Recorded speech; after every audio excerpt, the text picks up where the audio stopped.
حضرت ابو عمر الاستیاب میں لکھتے ہیں، روایت کرتے ہیں عبداللہ ابن عباس رضی اللہ تعالیٰ عنہ سے، یہ جو شان عطا کی کہ حضرت علی کو آقا علیہ السلام نے اپنے شہر علم کا دروازہ بنایا اور اپنے شہر حکمت کا دروازہ بنایا، اس پر حضرت ابو عمر الاستیاب میں روایت کرتے ہیں کہ عبداللہ ابن عباس رضی اللہ تعالیٰ عنہ نے فرمایا، ارشاد فرمایا کہ اللہ رب العزت نے حضور علیہ السلام کے علم کے 10 حصے کیے، علم مصطفیٰ کے 10 حصے کیے، اور 10 حصوں میں سے 9 حصے صرف علی مرتضیٰ کو عطا کیے۔ علم مصطفیٰ کے 9 حصے علی شیر خدا کو ملے، ایک حصے کو سب میں تقسیم کیا۔ علم اور معرفت میں یہ نمایاں شان ہے آپ کی، علم اور معرفت میں 9 حصے علم کے تنہا علی شیر خدا کے قلب عطر کے برتن میں ڈالے۔ یہ عبداللہ ابن عباس رضی اللہ تعالیٰ عنہ اس کو بیان کرتے ہیں۔ اب یہی عبداللہ ابن عباس کی جو روایت امام ابن عبد البر کی بتا دی الاستیاب میں، الفاظ یہ ہیں، واللہ لقد اعطی علی بن ابی طالب 9 اعشار العلم وَأَيْمُ اللَّهِ لَقَدْ شَارَكَكُمْ فِي الْعَشْرِ الْعَاشِرِ، فرمایا خدا کی قسم رسول پاک صلی اللہ علیہ وسلم کے علم کے 9 حصے صرف علی مرتضیٰ کو عطا ہوئے، اور اے سب لوگوں جو بقایا 10واں حصہ بچا اس میں تم سب کو شریک کیا گیا۔ اور روز بہان بقلی شیرازی بیان کرتے ہیں، امام شیرازی روز بہان بقلی، کہ عبداللہ ابن عباس نے بیان کیا رضی اللہ تعالیٰ عنہ نے، وہ صحابہ کرام میں سب سے بڑے مفسر قرآن ہیں۔ بولیے کیا؟ صحابہ کرام میں سب سے بڑے مفسر قرآن کون ہیں؟ حضرت عبداللہ ابن عباس۔ یہاں ایک لطیف بات کہتا ہوں، اس پر توجہ اور دھیان بہت سے لوگوں کا زندگی میں نہیں گیا، بہت لوگوں کا، یہ توجہ طلب نکتہ ہے۔ اتنے بڑے مفسر قرآن ہیں کہ ان کو حبر هذه الامہ کہا گیا۔ حضرت عبداللہ بن عمر رضی اللہ تعالیٰ عنہ روایت کرتے ہیں کہ رسول پاک صلی اللہ علیہ وسلم نے لقب دیا کہ میری امت کا سب سے بڑا قرآن کا عالم عبداللہ بن عباس۔ ایک بڑی خاص چیز سمجھانے لگا ہوں، اس پورے مضمون کو توجہ سے سنیں، اس پر ختم کرنا ہے۔ ایک خاص نکتہ ہے، آقا علیہ السلام نے فرمایا ان حبر هذه الامہ لعبداللہ ابن عباس، میری امت کا عظیم عالم اور قرآن کا سب سے بڑا مفسر عبداللہ ابن عباس۔ اور حضرت عبداللہ ابن مسعود بیان کرتے ہیں، صحابی، نعم ترجمان القرآن ابن عباس، کہ سب سے بڑا قرآن کا ترجمان عبداللہ ابن عباس۔ یہ عبداللہ ابن عباس کی شان ہے۔ آپ سوچیں گے کہ موضوع تو سیدنا علی المرتضیٰ کا تھا، یہ بات کہاں سے آ گئی؟ نہیں، یہ بے جوڑ نہیں ہے، یہ مربوط ہے مضمون سے۔ اب آپ نے سن لی کہ عبداللہ ابن عباس صحابہ کرام میں سب سے بڑے مفسر قرآن، ترجمان القرآن، اور امت کے سب سے بڑے عالم ربانی ہیں قرآن مجید کے۔ اب یہ بات سمجھنے والی ہے، جن کو حبر هذه الامہ کہا جا رہا ہے، جن کو ترجمان القرآن کہا جا رہا ہے، آپ کو معلوم ہے جب حضور علیہ الصلوۃ والسلام کا وصال ہوا تو عبداللہ ابن عباس رضی اللہ تعالیٰ عنہ کی عمر کیا تھی؟ معلوم ہے 13 برس۔ اب جس امت میں سیدنا صدیق اکبر بھی بیٹھے ہیں، فاروق اعظم بھی ہیں، سیدنا عثمان غنی بھی ہیں، اور صحابہ کرام ہیں، صحابہ کرام کی اس جماعت میں، اور یہ فرمان وصال کے وقت کا تو ہے نہیں۔ اب آپ اندازہ کر لیں، کیونکہ تاریخ کہیں رقم نہیں ہے کہ جب یہ فرمایا تو کس سن میں فرمایا۔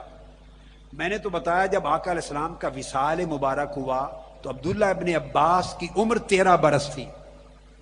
اگر یہ بات 2 برس پہلے فرمائی تھی تو گویا 11 برس عمر تھی جب فرمایا۔ اگر 3 برس پہلے فرمائی تھی تو 10 سال عمر تھی، 10 سال جب فرمایا، اور اگر 4 سال وصال سے پہلے فرمایا تھا تو 9 سال کی عمر میں تھی، اور اگر وصال سے چند روز قبل بھی فرمایا تو 13 برس عمر تھی۔ اب 13 برس 12 برس 11 برس 10 برس 9 برس کی عمر کا ایک معصوم بچہ، اس کو جلیل القدر صحابہ کی موجودگی میں آقا علیہ السلام ترجمان القرآن کا ٹائٹل دیں یا حبر و حاضر امہ کا ٹائٹل دیں تو بات سمجھ میں آتی ہے۔ اس وقت تو تفسیری بیان نہیں کرتے تھے، اس وقت تو ابھی وہ حلقہ تفسیر قرآن تو بنایا نہیں تھا، وہ تو آقا کے وصال کے بعد بنے حلقے۔ مسجد نبوی میں، مکہ معظمہ میں، ادھر ابو ہریرہ بیٹھے ہیں، حلقہ درس حدیث ہو رہا ہے، عبداللہ ابن عباس بیٹھے ہیں، حلقہ درس قرآن ہو رہا ہے۔ یہ سب کچھ تو بعد میں ہوا، ابھی تو وہ بچے تھے، بالغ بھی نہیں تھے جب ان کو حبر و حاضر امہ کا ٹائٹل مل گیا اور مفسر قرآن کا ٹائٹل مل گیا، تو یہ کیسے بنے؟ یہ سارے ان کی شان مفسر قرآن ہونے کی اور عالم ربانی اور عالم قرآنی ہونے کی، یہ شانیں تو بعد میں جا کے ظاہر ہوئی آقا علیہ السلام کے وصال کے بعد، مگر ٹائٹل آقا علیہ السلام عمر مبارک کے اندر دے کے گئے تھے۔ تو کیسے بنے اتنے بڑے مفسر؟ اس کا جواب دے رہا ہوں۔ عبداللہ ابن عباس رضی اللہ تعالیٰ عنہ کا ایک اپنا قول ملا مجھے، یہ میری ایک تلاش تھی، یہ سوال گردش کرتا تھا، اس سوال کا جواب تلاش کرتا رہا، اس کی تلاش میں یہ قول ملا۔ عبداللہ ابن عباس رضی اللہ تعالیٰ عنہ کو فرماتے ہیں، عبداللہ ابن عباس جمیع ما ابرزتہ لکم من التفسیر فانما هو عن علی کرم اللہ وجہہ الکریم، کہ جب آقا علیہ السلام دنیا سے رخصت ہوئے اور مجھے صحابہ کا سب سے بڑا عظیم مفسر قرآن کہہ گئے اور مجھے ترجمان القرآن حبر الامہ کہہ گئے، تو میں تو اس وقت بچہ تھا، میرے یہ فہم قرآن کے جو خوبیاں ابھی تو ظاہر بھی پوری نہیں ہوئی تھی۔ اب فرمایا اے تابعین، یہ جو کچھ مجھ سے سنتے ہو قرآن کی تفسیر میں، قرآن کی معرفت میں، قرآن کے علم اور فہم میں، قرآن کے معانی میں، قرآن کے اسرار میں، قرآن کے رموز میں، اور سن سن کر دنیا جو تصدیق کرتی ہے کہ آقا نے سچ فرمایا تھا، یہی ترجمان القرآن ہے، فرمایا آج سن لو، جو کچھ میں قرآن کے معنی اور معرفت میں بیان کرتا ہوں، خدا کی عزت کی قسم یہ سب کچھ وہ ہے جو میں نے علی مرتضیٰ سے سنا ہوا ہے۔ چونکہ جب آقا علیہ السلام کا وصال ہوا تو اس وقت تو میری عمر ہی 13 برس تھی، میں نے کتنا کچھ براہ راست آقا سے سن لیا ہوگا۔ یہ جو سب کچھ بیان کرتا ہوں اور پوری کائنات میرے علم قرآن سے روشن ہو گئی ہے، یہ سب کچھ وہ ہے جو میں نے مولا علی المرتضیٰ سے حاصل کیا ہے۔ اس نے مجھے ترجمان القرآن بنا دیا ہے اور اس نے مجھے حبر و حاضر امہ بنا دیا۔ یہی وجہ ہے کہ صحابہ کرام میں صرف مولا علی شیر خدا کی ذات تھی، ایک ہی ہستی تھی کہ آپ بربلا منبر پہ کھڑے ہو کر مدینہ طیبہ میں بھی اور کوفہ میں بھی کہا کرتے تھے، سلونی سلونی سلونی فواللہ لا تسألونی عن شیء یکون الی یوم القیامت الا حدثتکم، جو چاہتے ہو مجھ سے پوچھ لو، جو چاہتے ہو مجھ سے پوچھ لو، جو چاہتے ہو مجھ سے سوال کر لو، خدا کی قسم آج کے دن سے لے کر قیامت تک کا جو سوال کرو گے میں یہیں کھڑے تمہیں جواب دوں گا۔ یہ امام عبد الرزاق نے اس کو روایت کیا اپنی مصنف میں، اور امام ابن عبد البر نے اس کو روایت کیا اپنے استیاب میں۔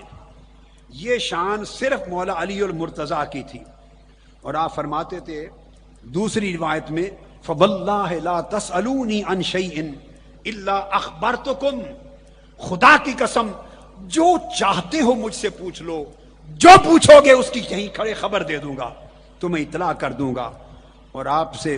حضرت سعید بن مسیب سے پوچھا گیا، جلیل القدر تابعی ہیں، عبداللہ ابن عباس کے شاگرد ہیں، اور امام احمد بن حنبل نے روایت کی یہ حدیث اپنی کتاب مناقب میں، مناقب صحابہ میں، سعید بن مسیب سے، اور امام بغوی نے معجم میں فرمایا، لم یکن احد یقول سلونی الا علی، کہ صحابہ کرام میں سے کوئی اور شخص، سعید بن مسیب کہہ رہے ہیں، نہ تھا، شاگرد ہیں عبداللہ ابن عباس کے، فرماتے ہیں صحابہ کرام میں سوائے علی مرتضیٰ کے کوئی اور شخص نہ تھا جو یہ جسارت کر سکے کہ جو چاہتے ہو مجھ سے پوچھ لو. یہ شان صرف مولا علی شیر خدا کی تھی کہ وہ کہتے تھے جو چاہتے ہو پوچھ لو. اور مولا علی المرتضیٰ نے فرمایا، آپ کا ارشاد امام غزالی نے الرسالہ اللدنیہ میں اس کو بیان کیا کہ مولا علی شیر خدا نے فرمایا، اگر میرے لیے چٹائی بچھا دو، مصلی بچھا دو اور میں اس پہ بیٹھ جاؤں تو خدا کی قسم اہل تورات آئیں تو ان کے مقدمات کا فیصلہ تورات سے کروں، اہل انجیل آئیں ان کے مقدمات کا فیصلہ انجیل سے کروں، اہل قرآن آئیں ان کے امور کا فیصلہ قرآن سے کروں، اور اگر میں بسم اللہ الرحمن الرحیم کی با کی تفسیر لکھنا یا لکھوانا شروع کر دوں تو اتنا لکھوا دوں حرف با کی تفسیر میں کہ 70 اونٹوں پر حرف بے کی تفسیر چڑھی جائے. یہ مولا علی المرتضیٰ نے فرمایا 70 اونٹوں پر حرف با کی تفسیر کے کاغذ چڑھے جائیں.